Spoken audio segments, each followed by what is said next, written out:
नमस्कार। जगन्नाथ यात्रा सीरीज के एपिसोड 7 में आप सभी का बहुत स्वागत है। एक ऐसी जगह जहां राजा और रंग एक ही पंक्ति में बैठते हैं, जहां ना कोई ऊंचा है ना कोई नीचा, जहां थाली कभी ये नहीं पूछती आप किस जाति के हैं, आप किस धर्म से आते हैं, आप अमीर हैं या गरीब। पुरी में भगवान जगन्नाथ हर रोज एक चमत्कार करते हैं और उस चमत्कार का नाम है महाप्रसाद। पुरी के जगन्नाथ मंदिर में हर दिन एक ऐसा दृश्य रचता है जो सिर्फ आस्था से नहीं बल्कि इंसानियत से जुड़ा होता है। ये वो जगह है जहां राजा और रंग एक ही पंक्ति में बैठते हैं, जहां ना कोई ऊंचा होता है और ना कोई नीचा। यहाँ किसी की पहचान उसकी जाति, धर्म, भाषा या हैसियत से नहीं होती। यहाँ पहचान सिर्फ एक होती है, भक्त की। भगवान जगन्नाथ के दरबार में हर रोज जो चमत्कार होता है उसका नाम है महाप्रसाद। महाप्रसाद सिर्फ भोजन नहीं है, ये एक विचार है, एक परंपरा है और एक सामाजिक संदेश है जो सदियों से बिना रुके आगे बढ़ रहा है। जगन्नाथ मंदिर की ये परंपरा बताती है कि ईश्वर के सामने सभी बराबर हैं। जब भगवान भेद नहीं करते तो इंसान क्यों करें? यही सवाल महाप्रसाद हर उस व्यक्ति से करता है जो इसे ग्रहण करता है।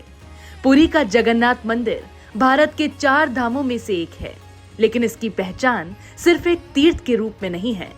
ये मंदिर सामाजिक समानता की एक जीवित मिसाल है। यहाँ मिलने वाला महाप्रसाद उस दौर से चला आ रहा है जब समाज में जाति और ऊंच नीच सबसे गहरी सच्चाई मानी जाती थी। ऐसे समय में इस मंदिर ने ये परंपरा शुरू की कि भगवान का प्रसाद सभी के लिए एक जैसा होगा और सभी इसे एक साथ ग्रहण करेंगे। जगन्नाथ मंदिर की रसोई, जिसे रोसा घर कहा जाता है, दुनिया की सबसे बड़ी मंदिर रसोई मानी जाती है।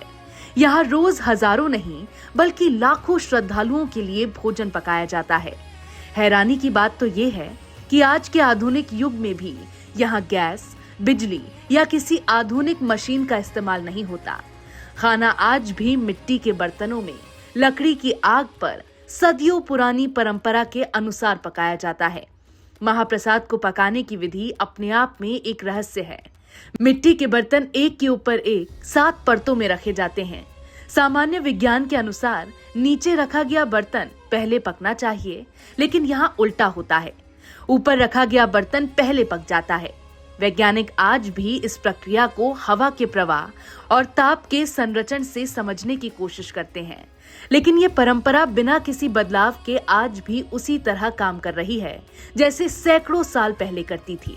महाप्रसाद से जुड़ी आस्था की एक और खास बात ये है कि एक बार जब भोजन भगवान जगन्नाथ को अर्पित कर दिया जाता है तो उसे कभी अशुद्ध नहीं माना जाता।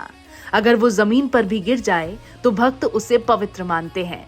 ये मान्यता सिर्फ धार्मिक विश्वास नहीं है, बल्कि ये उस सोच को दर्शाती है जहां पवित्रता को छुआछूत या स्थान से नहीं बल्कि भावना से जोड़ा जाता है।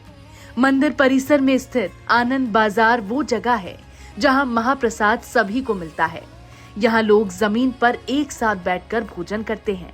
ना कोई कुर्सी होती है, ना कोई अलग व्यवस्था। राजा, साधु, मजदूर, व्यापारी, स्त्री, पुरुष सब एक ही पंक्ति में बैठते हैं। ये दृश्य अपने आप में सामाजिक बराबरी का सबसे सशक्त उदाहरण है। महाप्रसाद खाते समय किसी से ये नहीं पूछा जाता कि वो कौन है, कहां से आया है या किस जाति से संबंध रखता है। यहाँ थाली सबके लिए एक जैसी होती है और प्रसाद सबको समान रूप से मिलता है। यही कारण है कि महाप्रसाद को सिर्फ धार्मिक परंपरा नहीं बल्कि सामाजिक क्रांति भी माना जाता है। आज के समय में जब समाज बार बार जाति, धर्म और पहचान के नाम पर बंटता दिखाई देता है, तब महाप्रसाद हमें आईना दिखाता है। ये याद दिलाता है कि सच्चा धर्म क्या है। धर्म सिर्फ पूजा पाठ या कर्मकांड नहीं है, बल्कि वो व्यवहार है जिसमें इंसान इंसान को बराबर समझे। महाप्रसाद हमें ये सिखाता है कि बराबरी कोई नारा नहीं है, बल्कि रोजमर्रा के जीवन में अपनाने वाली सोच है।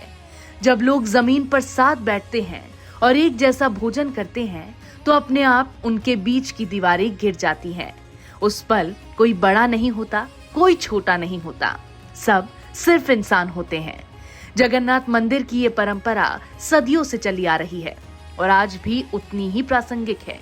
ये हमें बताती है कि आस्था अगर सही दिशा में हो तो वो समाज को जोड़ने का काम करती है, तोड़ने का नहीं। महाप्रसाद का हर कौर समानता का संदेश देता है। शायद इसी वजह से जगन्नाथ का प्रसाद इतना खास माना जाता है, क्योंकि यहाँ भगवान सिर्फ पूजा स्वीकार नहीं करते बल्कि अपने भक्तों को बराबरी का पाठ भी पढ़ाते हैं। महाप्रसाद हमें याद दिलाता है कि भगवान की नजर में सब बराबर हैं, और अगर हम खुद को उनका भक्त मानते हैं तो हमें भी यही सीख अपने जीवन में उतारनी चाहिए। महाप्रसाद हमें सिर्फ पेट भरना नहीं सिखाता, ये हमें इंसान बनना सिखाता है। जब हम एक साथ बैठते हैं, एक जैसा खाते हैं, तो समझ आता है हम सब एक जैसे हैं। शायद इसीलिए जगन्नाथ का प्रसाद इतना खास है, क्योंकि यहाँ भगवान सिर्फ पूजा नहीं लेते बल्कि बराबरी सिखाते हैं। महाप्रसाद हमें याद दिलाता है कि भगवान की नजर में सब बराबर है। मिलते हैं अगले एपिसोड में। जय जगन्नाथ।